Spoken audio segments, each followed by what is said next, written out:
तो बच्चों इस वीडियो में डिस्कस कर रहे हैं क्लास 12 सब्जेक्ट हिस्ट्री सेट 1 जिसका क्वेश्चन पेपर कोड है 61/1/1। ये क्वेश्चन पेपर है और ये इसकी आंसर की है।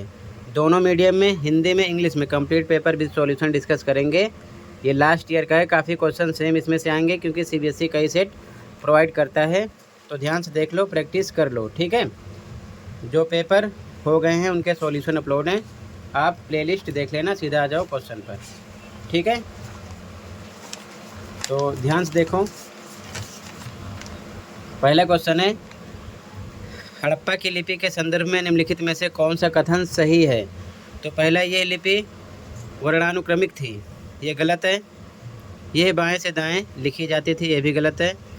इस लिपि को अभी तक पढ़ा नहीं जा सका है, ये आपका सही है। सही कथन बताना है। इस लिपि में कुछ ही चिन्ह या प्रतीक हैं, ये भी गलत है। तो फर्स्ट में सी करेक्ट है आपका, ठीक है। अगला क्वेश्चन, हड़प्पा सभ्यता के किस स्थल पर मिट्टी के बने हल के प्रतिरूप मिले हैं। तो बनावली और चोलिस्तान, यहाँ पर सी करेक्ट आंसर हो जाएगा, बाकी तीनों रॉन्ग हैं, ठीक है। आगे देखो, अगला क्वेश्चन है असरसन रीजन वाला।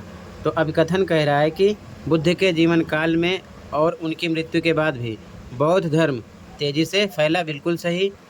कारण, लोग समकालीन धार्मिक प्रथाओं से असंतुष्ट थे और उस युग में तेजी से हो रहे सामाजिक बदलावों ने उलझनों में बांध रखा था, ये भी सही है। और यही कारण है कि बौद्ध धर्म तेजी से फैला था। तो यहाँ पर आपका ए करेक्ट है, ए आर दोनों सही हैं, आर ए की सही व्याख्या करता है, ठीक है। इसी प्रकार इंग्लिश में देखो, फर्स्ट में आपका सी ऑप्शन करेक्ट है, सेकंड में सी, थर्ड में ए, दोनों स्टेटमेंट ट्रू है। आर ए का एक्सप्लेन कर रहा है, ठीक है। तो ए ऑप्शन लगाएंगे, ओके। आगे आ जाओ, अगला क्वेश्चन 4, जैन धर्म से संबंधित निम्नलिखित कथनों को पढ़िए और सही विकल्प का चयन कीजिए। पहला है जन्म और पुनर्जन्म का चक्र क्रम के द्वारा निर्धारित होता है, बिल्कुल सही, ये जैन धर्म से संबंधित है। अगला, संसार के त्याग की आवश्यकता है, ये भी सही है। मोक्ष प्राप्ति के लिए सांसारिक अस्तित्व एक अनिवार्य नियम है, ये गलत है, ऐसा नहीं है, ठीक है। अहिंसा का सिद्धांत महत्वपूर्ण है, ये भी सही है। तो फर्स्ट, सेकंड, फोर्थ, इसके अकॉर्डिंग सी करेक्ट हो गया। अगले क्वेश्चन में मैचिंग करना है। पहला है मगध, तो ये पटना यानी बिहार, इसकी मैचिंग होगी फर्स्ट का थर्ड। तो ध्यान से देखो, फर्स्ट का थर्ड इसमें है और इसमें है, इन दोनों में नहीं है, तो ये आपका रॉन्ग है। अगला, अवंती, तो उज्जैन मध्य प्रदेश से है, ठीक है, वर्तमान क्षेत्र में। तो बी का है फोर्थ, इसमें बी का सेकंड हो गया, ये भी गलत, तो ये हो गया, बाकी मिलाओ ना मिलाओ, सी करेक्ट हो गया, ठीक है। आगे यहाँ पर भी 4 में सी करेक्ट है आपका, 5 में सी ऑप्शन करेक्ट है, ठीक है। फर्स्ट का थर्ड, सेकंड का फोर्थ। आगे देखो, अगला क्वेश्चन है प्रभावती गुप्त को निम्नलिखित में से किस भूमिका के लिए माना जाता है। तो डी करेक्ट है, चंद्रगुप्त द्वितीय की पुत्री और वाकाटक राजा की पत्नी। ये चित्र किस चीज़ का है। तो कैलाश मंदिर, ठीक है, कैलाशनाथ मंदिर है। दृष्टिबाधित के लिए कैलाशनाथ मंदिर कहाँ पर है। तो महाराष्ट्र में है, ठीक है। यहाँ पर देखो, डी करेक्ट है, बी करेक्ट है, सी करेक्ट है। आगे देखो, अल बिरूनी का प्रमुख कार्य किताब उल हिंद भारत के व्यापक अध्ययन के लिए महत्वपूर्ण है, किसके लिए। तो भारतीय संस्कृति का दस्तावेजीकरण करने के लिए, ठीक है, डी करेक्ट है। अगला, इब्न बतूता अपनी व्यापक यात्राओं के दौरान अपरिचित संस्कृतियों और समाजों का अन्वेषण करने में सक्षम था। निम्नलिखित में से कौन सी योग्यता उसने सबसे अधिक विकसित की। तो बी करेक्ट है, सांस्कृतिक योग्यता और कौशलता, ठीक है। आगे देखो, यहाँ पर कर्नल कोलिन मैकेंजी के बारे में बताना है कौन कौन सा कथन सही है। तो हम्पी के भगनावशेष 1800 ईस्वी में उसके द्वारा प्रकाश में लाए गए, बिल्कुल सही। वह ईस्ट इंडिया कंपनी का एक अधिकारी था, ये भी ठीक है। उसने इस स्थान का पहला सर्वेक्षण मानचित्र तैयार किया, ये भी सही है। विजयनगर साम्राज्य की जानकारियाँ उसने दुर्याते बरबोसा से ली, ऐसा नहीं है। तो पहला, दूसरा, तीसरा सही है, ए लगाना आपको, ठीक है। इस प्रकार से इंग्लिश में डी करेक्ट है, बी करेक्ट है, ए करेक्ट है, ठीक है। आगे देखो ध्यान से, क्वेश्चन नंबर 11 मैचिंग करना है। अफानासी निकितिन रूस से है, फर्स्ट का सेकंड हो गया, तो इसमें नहीं है, ये गलत हो गया, इसमें नहीं है, ये गलत हो गया। अभी बी और डी हो सकता है। डोमिंगो पेस पुर्तगाल थर्ड से है, तो इसमें थर्ड है बी का, इसमें फर्स्ट है, ये भी गलत हो गया, तो इसके अकॉर्डिंग बी सही हो गया। आगे लगाओ ना लगाओ आपकी मर्जी है। अगला 16वीं-17वीं शताब्दी के भारत के कृषि इतिहास को समझने का निम्नलिखित में से प्रमुख स्रोत कौन सा है? तो सी करेक्ट है, आइन ए अकबरी राजवंश का महत्वपूर्ण इतिहास। अगला क्वेश्चन, निम्नलिखित में से कौन सा कथन 16वीं और 17वीं शताब्दी के भारत के जमींदारों के बारे में सबसे उपयुक्त है? तो बी करेक्ट है, राज्य की ओर से वे राजस्व एकत्र करते थे, ठीक है। राज्य की ओर से वे राजस्व एकत्र करते थे। आगे देखो ध्यान से, 11 में बी करेक्ट है, ठीक है। फर्स्ट का सेकंड है और सेकंड का थर्ड है। यहाँ पर सी करेक्ट है, यहाँ पर बी करेक्ट है, ठीक है। आगे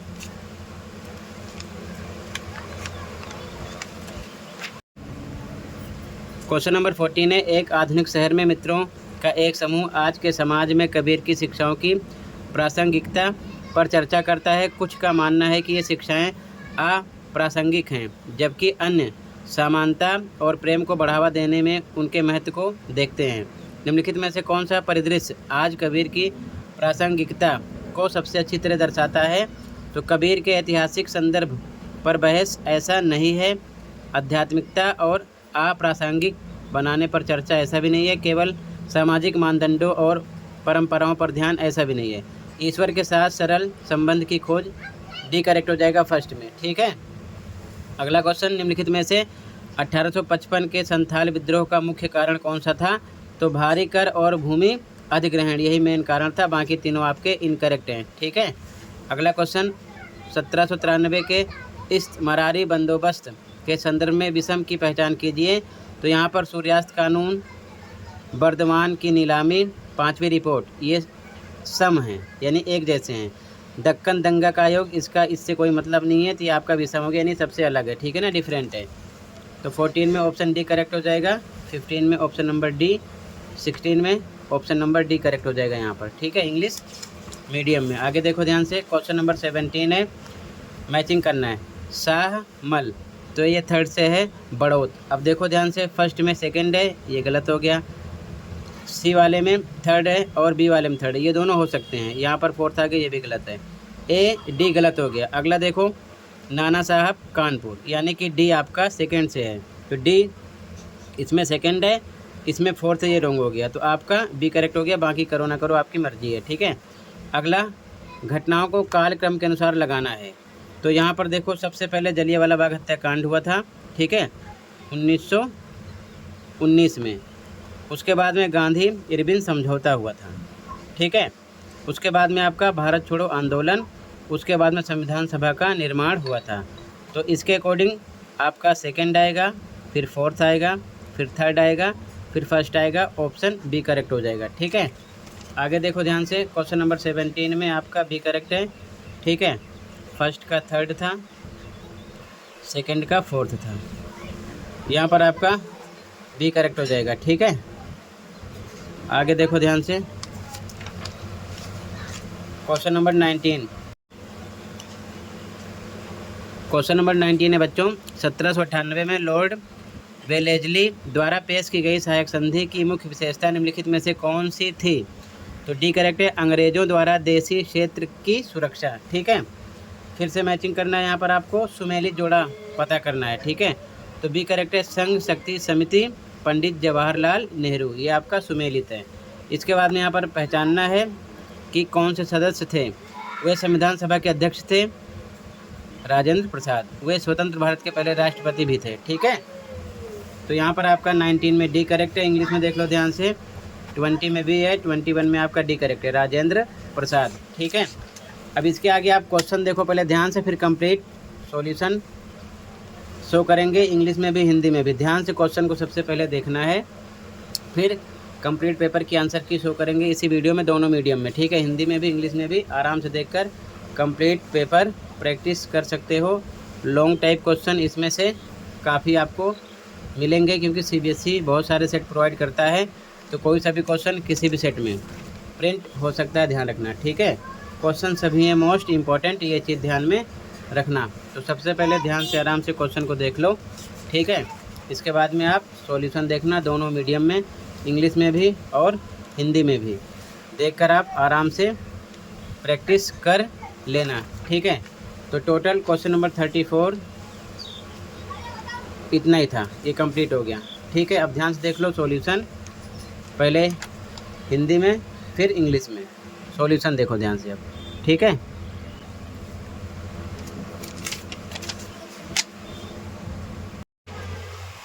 तो बच्चों ये इस सेट की आंसर की है हिंदी मीडियम में। ठीक है, ध्यान से देखो, फिर इसके बाद इंग्लिश में शो करेंगे आंसर 1 2 3 4 5 6 7 8 9 10, ये सभी एमसीक्यू क्वेश्चन के सॉल्यूशन हैं। ठीक है,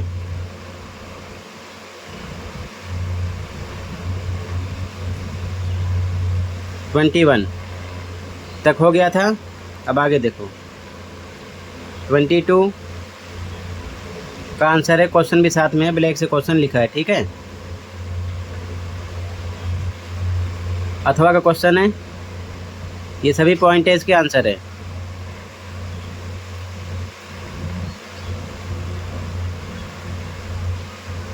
क्वेश्चन नंबर 23 क्वेश्चन है, ये आंसर है।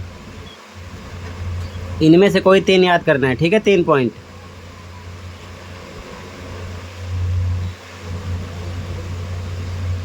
क्वेश्चन नंबर 24 क्वेश्चन है, आंसर है।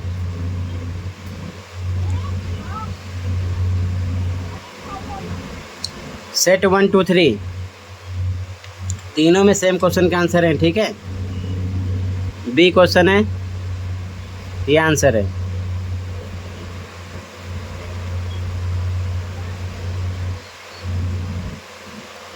क्वेश्चन नंबर 25 क्वेश्चन है, ये आंसर है। इनमें से कोई 3 पॉइंट याद करना है। ठीक है,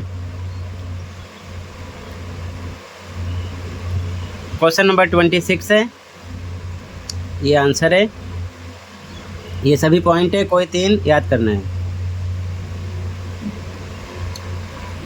क्वेश्चन नंबर 27 क्वेश्चन है, ये आंसर है।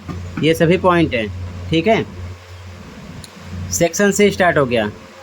क्वेश्चन नंबर 28 में का क्वेश्चन है, ये का आंसर है। ये सभी पॉइंट हैं।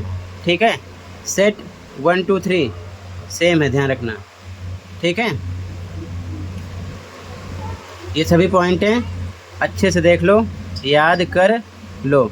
इसमें से कोई 8 पॉइंट याद करने थे आपको। ठीक है, यानी कि आंसर में 8 पॉइंट करने थे, यहाँ पर ज़्यादा मेंशन है, इनमें से कोई 8 आप याद करना। ओके, अथवा वाला क्वेश्चन है, ये आंसर है। ये सभी पॉइंट हैं, तीनों सेट के सेम क्वेश्चन है। ठीक है,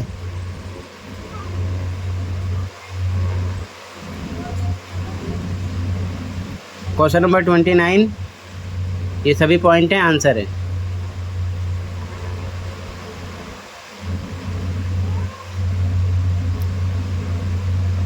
अथवा वाला क्वेश्चन, ये सभी पॉइंट हैं, आंसर है।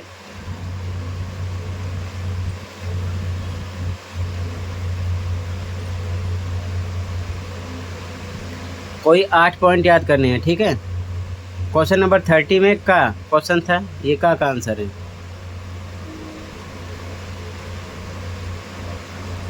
ये सभी पॉइंट हैं, इनमें से कोई 8 बिंदु लिखने थे, आपको याद करना है। ठीक है, ये बी क्वेश्चन है, ब्लैक से, ये आंसर है। ये सभी पॉइंट हैं, इनमें से कोई 8 पॉइंट लिखने हैं। सेक्शन डी स्टार्ट हो गया। क्वेश्चन नंबर 31 में 31.1 क्वेश्चन है, ये आंसर है। 3 पॉइंट हैं। 31.2 question answer, 31.3 question answer, 32 question answer, 32.1, 32.2 question और ये आंसर। ब्लैक से क्वेश्चन है 32.3 क्वेश्चन आंसर। ठीक है, क्वेश्चन 33, इसमें 33.1 question answer, 32.2 question answer, 33.3 question answer. ठीक है, क्वेश्चन नंबर 34,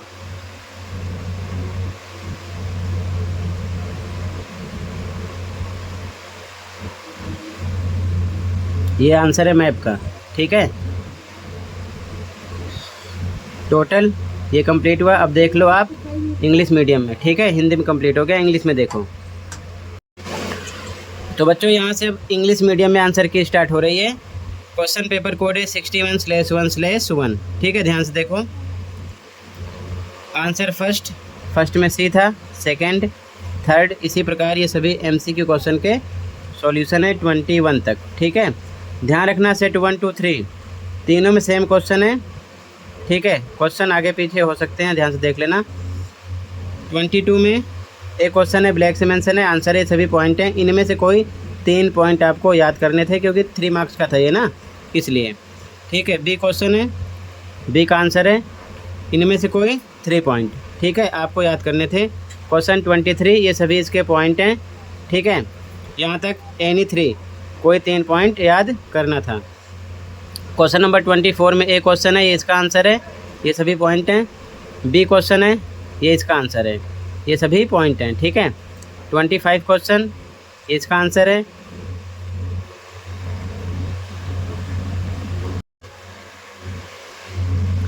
आगे देखो, इसी प्रकार क्वेश्चन ब्लैक से है, आंसर नीचे मेंशन है पॉइंट में। ठीक है, ध्यान से देखते चलो।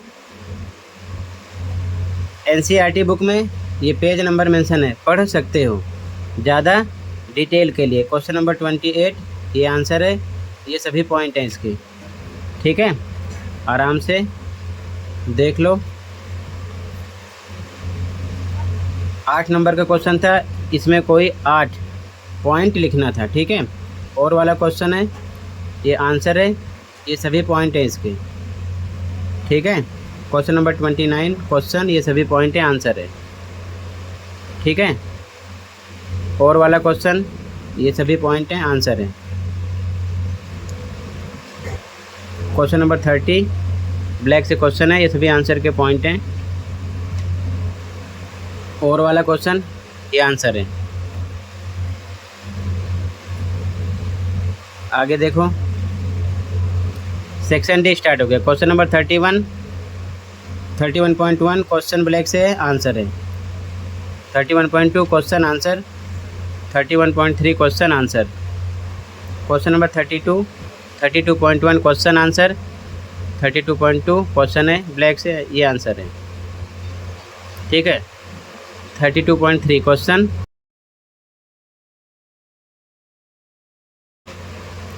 ये आंसर है। 33 question, 33.1 question answer, 33.2 question answer, 33.3 question answer. Question number 34। ठीक है,